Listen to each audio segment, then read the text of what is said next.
Hey gang, welcome to another edition of Doc's Dumpster, where it's a review of the movie Money Train. Foster brothers John and Charlie are working on Christmas as transit cops, and, when a mugging happens, they try to catch the mugger, but it turns out it was a teenage boy.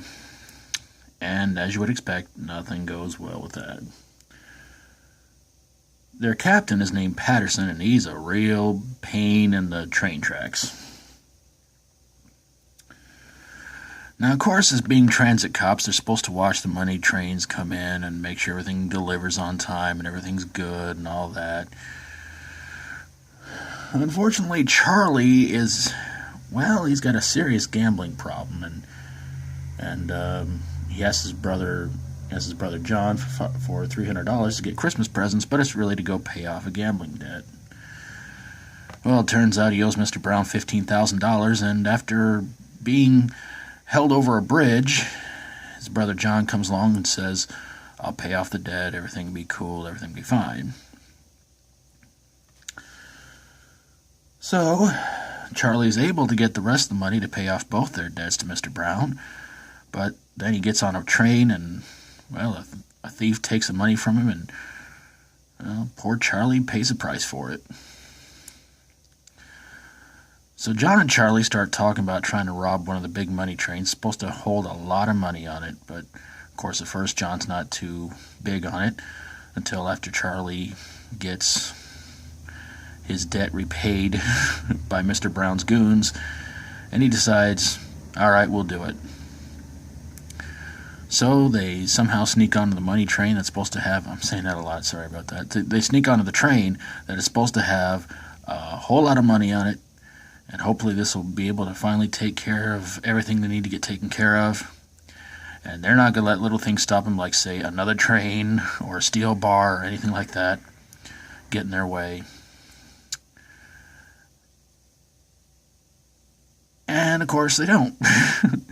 So the train comes to the station, does a big overturn, and they try to sneak off without Captain Patterson seeing them, until finally Patterson sees them. He insults them one time too many, and they both punch him out.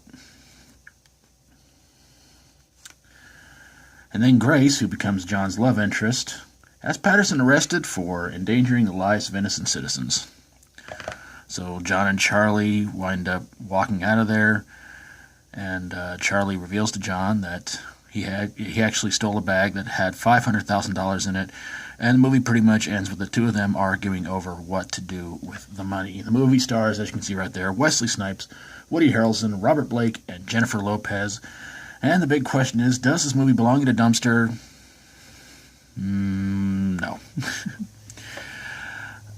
The movie might not have been the biggest hit when it came out. And of course, there was some controversy over a mock robber, because there was one in this movie called The Torch. If you've seen it, you probably know what he was all about. So apparently some moron decided he was going to try and go out there and do a similar stunt as the character in the movie. And even at one point, Bob Dole tried to get the movie banned. And you would really think that all that controversy would make this movie a whole lot of money. Well, the movie was on a budget of $68 million, and it made it at the box office about around $77 million. Some consider it a bomb because a lot of critics didn't like it, but personally I enjoyed it. I liked it. And to tell you the truth, I think the chemistry between Wesley Snipes and Woody Harrelson in this movie was just a wee bit better than it was in White Men Can't Jump. Now, I like White Men Can't Jump. I think it's a fun movie, but their chemistry in it was okay. The chemistry in this movie was a whole lot better, because you find out, they're adopted brothers. So you kind of have this feeling that, it's like, yeah, okay. I mean, you could probably sit there and say, well, they know how to work off each other from the first movie they did. And of course, I don't know how people could sit there and say, well, this is pretty much White Men Can't Jump too. Well, no.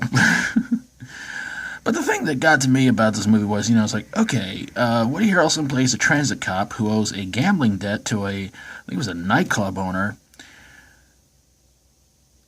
Something seems wrong about that.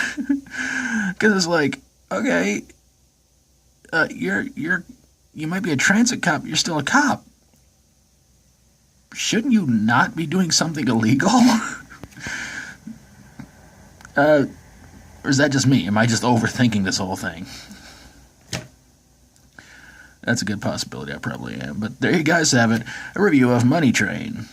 A good, fun action film. If you haven't seen it yet, check it out. And if you have seen it, and whatever your feelings are on about it, let me know in the comments below. And of course, if you like my videos, always feel free to subscribe. If you got a movie that you think belongs in a dumpster, but hopefully it didn't have any kind of money in it, because that would be kind of a weird, silly thing to do, send it my way and I'll get on it ASAP. Thank you guys so very, very much for watching, and until next time, as always, stay strong and rock on.